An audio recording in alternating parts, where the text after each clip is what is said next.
Então, chega no STJ, o STJ diz, não admito, não. Por quê? Porque o juízo é bifásico. Quem dá a última palavra é o STJ, sim. É uma espécie de competência delegada que os tribunais de origem fazem.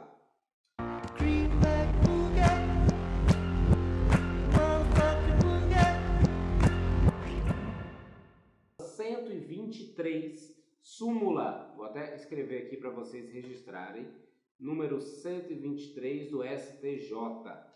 É o que permite aos tribunais analisarem não só os pressupostos extrínsecos, mas adentrar no mérito também da questão.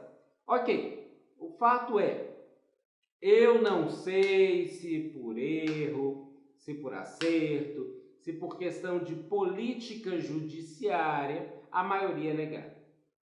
Então, você tem que interpor o agravo. As chances de você incidir em regras de não conhecimento, lembrando, conhecimento e mérito recursal. E o mérito recursal do agravo é diferente do mérito recursal do RESP. Qual é o mérito recursal do RESP? A reforma do acórdão recorrido. Qual é o mérito recursal do agravo? Que o RESP suba. Qual é o mérito recursal do agravo? Vou repetir, porque isso é importante. Que o RESP suba.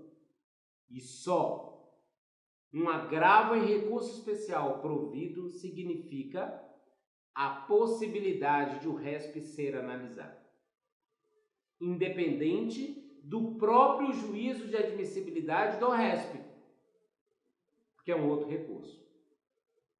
Então, é preciso ter essas coisas distinguidas, porque a confusão que é feita com esses dois recursos é uma salada estragada. Se você tem o hábito de pegar aquelas mesmas razões do seu RESP, dar uma melhorada e colocar no agravo, você simplesmente tem a chance de não ter conhecido o seu agravo. Por quê? Porque você provavelmente não atacou as razões de não admissibilidade do seu RESP, de não conhecimento do RESP, de não subida do RESP. Você precisa ter essa distinção. O mérito do RESP é aquilo que você quer reformar. Não importa qual é a matéria de direito lá do acórdão recorrido. O mérito do agravo é o que? A subida do RESP. Então vamos lá. Acórdão recorrido, matéria de direito. RESP, você quer reformar o acórdão. Decisão de não admissibilidade do RESP. Agravo, você quer reformar essa decisão para que o RESP suba. O que nós precisamos primeiro entender? No código anterior, nós tínhamos um único recurso, ARESP. No código atual, nós criamos uma exceção ao princípio da unirrecorribilidade. Que princípiozinho que foi flexibilizado e agora nós temos a possibilidade de interpor dois recursos contra a mesma decisão, um ou outro, ou os dois ao mesmo tempo. Artigo 1030 do CPC, que ele fala da decisão de admissibilidade do RESP.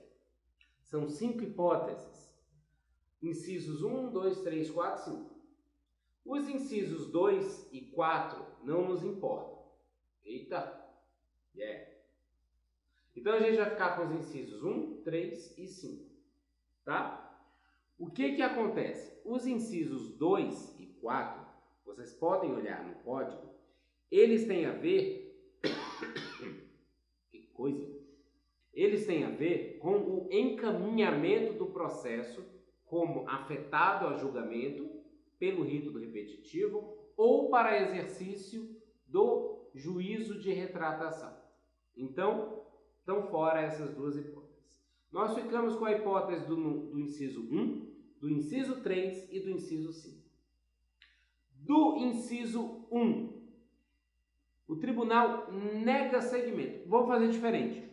O que determina ser agravo interno ou ser aresp? Determina o teor do fundamento de não admissão. É isso que você tem que importar, é isso que você tem que olhar.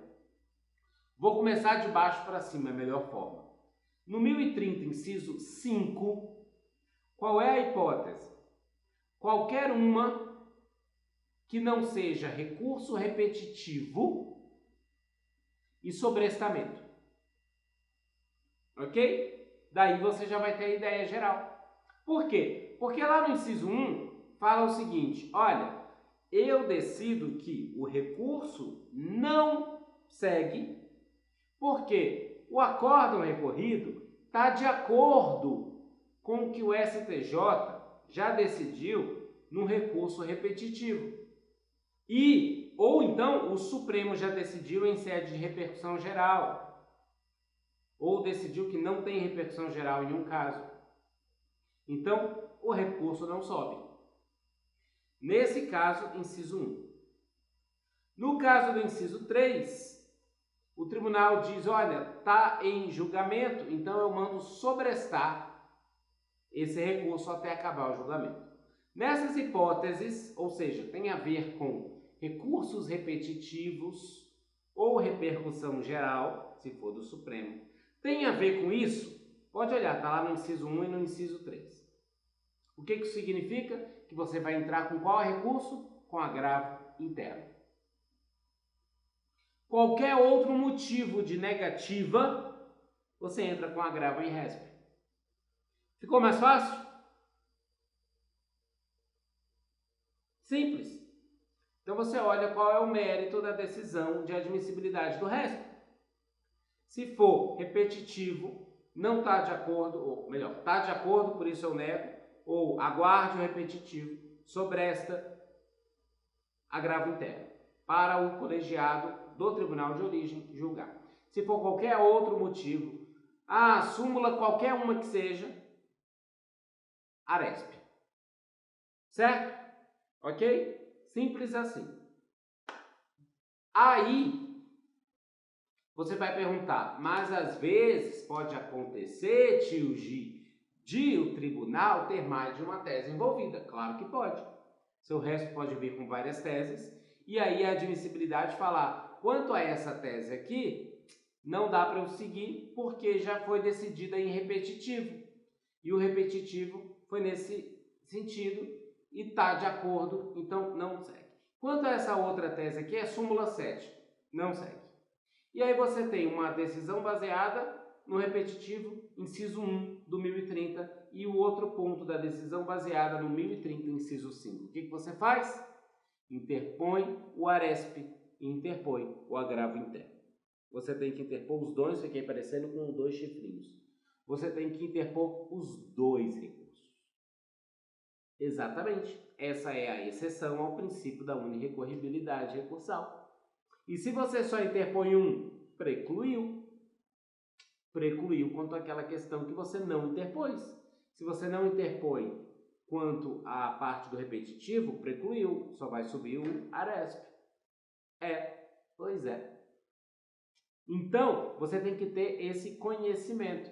E aí vai ter um procedimento novo, né? E tem alguns detalhes deste novo procedimento que ainda vão ser esclarecidos. Tem algumas duvidazinhas, sim. Mas, em regra, é isso que acontece. Julga-se o agravo interno primeiro, posteriormente sobe o aresp, se não tiver havido reforma pelo Tribunal de Origem.